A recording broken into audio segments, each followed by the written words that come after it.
Hello बच्चों, क्या हाल चाल? बढ़िया। तो आज के इस वीडियो में हम पढ़ने वाले हैं क्लास 12th फिजिक्स के चैप्टर नंबर 2, जिसका नाम है स्थिर वैद्युत विभव तथा धारिता। के अंतर्गत पढ़ेंगे वैद्युत द्विध्रुव के कारण अक्षीय स्थिति में विद्युत विभव। अब अक्षीय स्थिति में विद्युत विभव को पढ़ने के लिए हमें दो बातों का ज्ञान आवश्यक है। पहला, वैद्युत द्विध्रुव किसे कहते हैं, और दूसरी आवश्यकता पड़ेगी वैद्युत द्विध्रुव आघूर्ण की। तो पहले हम इन दोनों बातों को जान लेते हैं, उसके बाद में हम वैद्युत द्विध्रुव के कारण अक्षीय स्थिति में विद्युत विभव का व्यंजक प्राप्त करेंगे।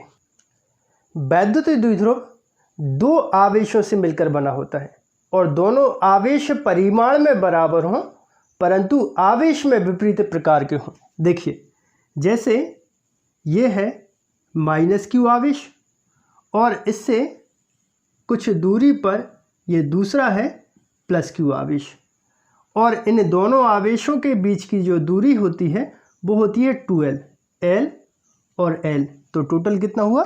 2l। तो इसको बोलते हैं वैद्युत द्विध्रुव। एक बार फिर से देखिए, समान परिमाण के विपरीत आवेश, आवेशों के परिमाण बराबर होने चाहिए। समान परिमाण के विपरीत आवेश जब एक दूसरे से मिलकर एक निकाय बनाते हैं, बहुत कम दूरी पर स्थित हो, तो इस निकाय को कहते हैं वैद्युत द्विध्रुव। अब वैद्युत द्विध्रुव आघूर्ण की परिभाषा देखिए, वैद्युत द्विध्रुव के किसी एक आवेश, कोई भी एक आवेश लेना है, चाहे +q आवेश ले लें या -q आवेश ले लें, तो इन दोनों आवेशों में से कोई एक आवेश और उन दोनों आवेशों के बीच की दूरी के गुणनफल को वैद्युत द्विध्रुव आघूर्ण कहते हैं, और इसको दर्शाते हैं P से, और P बराबर होता है Q × 2l। वैद्युत द्विध्रुव आघूर्ण एक सदिश राशि होती है जिसकी दिशा ऋण आवेश से धन आवेश की ओर होती है। ठीक है, यहाँ पर देखिए, ये कैसी राशि है? सदिश राशि है। तो इसको हम क्या लिखेंगे? वेक्टर फॉर्म में लिखेंगे। तो इस प्रकार से आवेश अदिश राशि है तो उस पर वेक्टर मत लगाना, P वेक्टर इक्वल Q और इंटू कितना हो जाएगा? 2l vector. तो इसको बोलते हैं वैद्युत द्विध्रुव आघूर्ण। और अभी यहाँ पे क्या बताया? वैद्युत द्विध्रुव। वैद्युत द्विध्रुव के कितने आवेश होते हैं? दो, +q और -q। दोनों के परिमाण बराबर हों, परंतु जो आवेश हैं वो विपरीत प्रकार के हों। ठीक है, तो इसको मिटा देते हैं। तो अब देखिए, वैद्युत द्विध्रुव के कारण अक्षीय स्थिति में वैद्युत विभव की गणना करते हैं। तो इसके लिए एक बनाते हैं वैद्युत द्विध्रुव। अब वैद्युत द्विध्रुव के कितने आवेश अभी बताए थे? दो प्रकार के आवेश।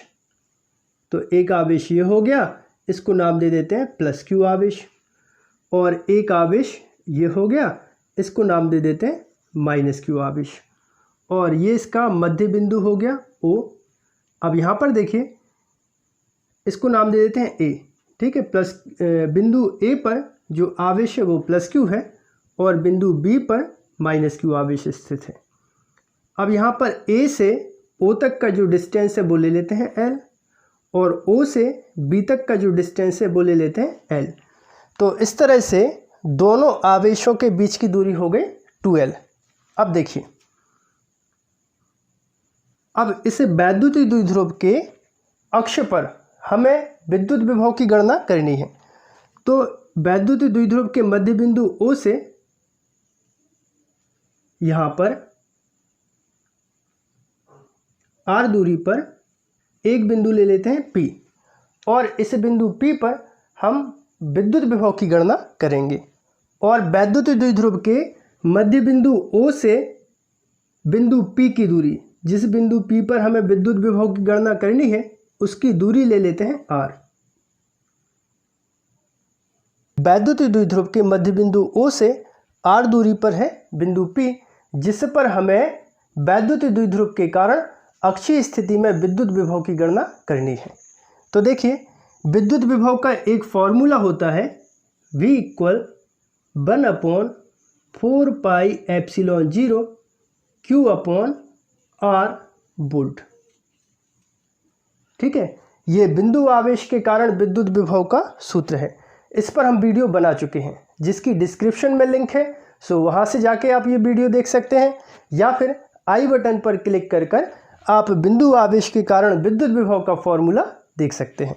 तो इस सूत्र का अभी हाल में हम उपयोग करते हैं। देखिए, बिंदु ए पर स्थित प्लस क्यू आवेश के कारण बिंदु पी पर विद्युत विभव, तब हम इसको लिख सकते हैं V1 equal 1/4πε0 Q upon distance. तो अब यहाँ पे जो डिस्टेंस है वो कितना, देखिए AP, तो यहाँ पे कितना लिख दें AP, और इसको देते हैं समीकरण 1। अब देखिए AP का हम मान निकाल देते हैं। चित्र में देखिए AP दिख रहा है, यह है AP के मान की हमें आवश्यकता है। तब हम इसको लिख सकते हैं AP इक्वल, देखिए द्विध्रुव का मध्य बिंदु क्या है OP, OP में से हम माइनस कर दें OA, ठीक है, दिख रहा है OP माइनस OA इक्वल हो जाएगा AP, ठीक है ना, ठीक है ना, OP माइनस OA इक्वल हो जाएगा AP। अब मान रख दीजिए, OP का मान देखिए कितना है R, तो यहाँ पे लिख देते हैं R, और OA का मान देखिए कितना है L, तो कितना हो जाएगा R माइनस L। ये मान समीकरण 1 में रख देते हैं, तब कितना हो जाएगा V1 equal 1/4πε0 Q upon AP का मान R माइनस L, इसको देते हैं समीकरण 2। तो ये तो हमने निकाला बिंदु A पर स्थित प्लस क्यू आवेश के कारण बिंदु P पर विद्युत विभव। अब हम निकाल देते हैं माइनस क्यू आवेश के कारण बिंदु P पर विद्युत विभव। तो इसको लिखेंगे हम क्या, V2 इक्वल 1/4πε0। अब यहाँ पर देखिए आवेश कैसा है, माइनस का, तो यहाँ पे लिखेंगे माइनस क्यू अपॉन, अब डिस्टेंस देखिए कहाँ, B से P, तो यहाँ पे आ जाएगा BP। अब BP का मान निकाल देते हैं, जैसे AP का मान निकाला था ऐसे ही निकाल देते हैं BP का मान। तब कितना हो जाएगा, देखिए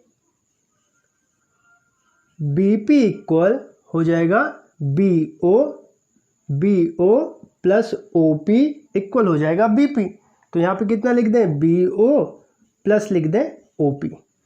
अब BO का मान कितना दिख रहा है, BO का मान दिख रहा है L, तो यहाँ पे लिख देते हैं कितना L, प्लस OP का मान कितना है R, तो यहाँ पे लिख देते हैं R। तो कितना हो गया L प्लस R, या फिर R प्लस L, मान भर दें यहाँ पे, तब ये हो जाएगा V2 equal 1/4πε0 minus Q upon R plus L, ठीक है। अब बिंदु P पर हम कुल विभव निकाल देते हैं। तब बिंदु P पर कुल विभव हो जाएगा, देखिए V इक्वल V1 प्लस हो जाएगा V2, ठीक है। तो बिंदु P पर हमें कुल विभव मिल जाएगा। अब V1 और V2 के मान है अपने पास, देखिए समीकरण 2 में है V1 का मान, और समीकरण इसको दे देते हैं 3, तो समीकरण 3 में है V2 का मान। ये दोनों मान यहाँ पर रख देते हैं, तब कितना हो जाएगा, देखिए V इक्वल V1 का मान 1/4πε0 Q upon R minus L, ठीक, फिर है प्लस, तो प्लस लगा देते हैं। V2 का मान 1/4πε0 minus Q upon R plus L, ठीक है। तो समीकरण 2 और समीकरण 3 से V1 और V2 के मान रखे हैं, ठीक है। वीडियो को पॉज करके आप इतना नोट कर लीजिए, उसके बाद हम इसको मिटा देते हैं, ठीक है। नोट कर लिया, ठीक है। अब इसको मिटा दें।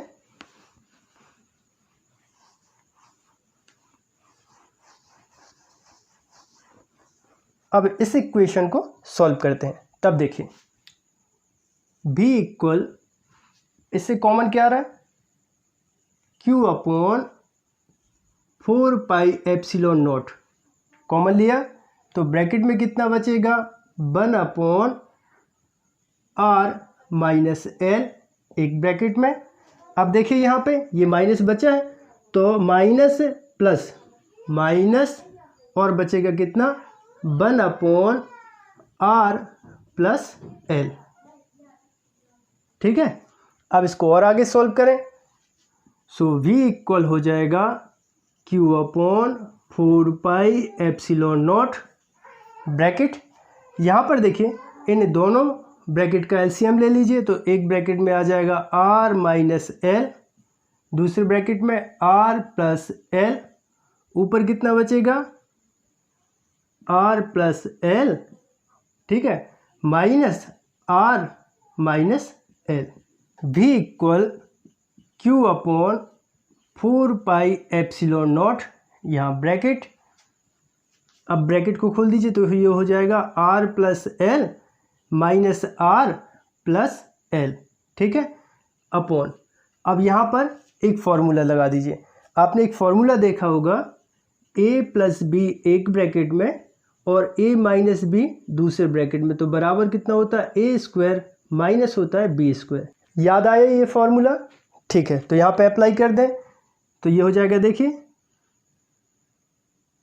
r square minus L square. ठीक है, अब आगे देखिए यहाँ पर r प्लस का है और यहाँ पर r माइनस का, ये कैंसिल कर दीजिए और l जुड़ के हो जाएंगे 12। तब ये बचेगा, एक मिनट बोर्ड साफ कर दें।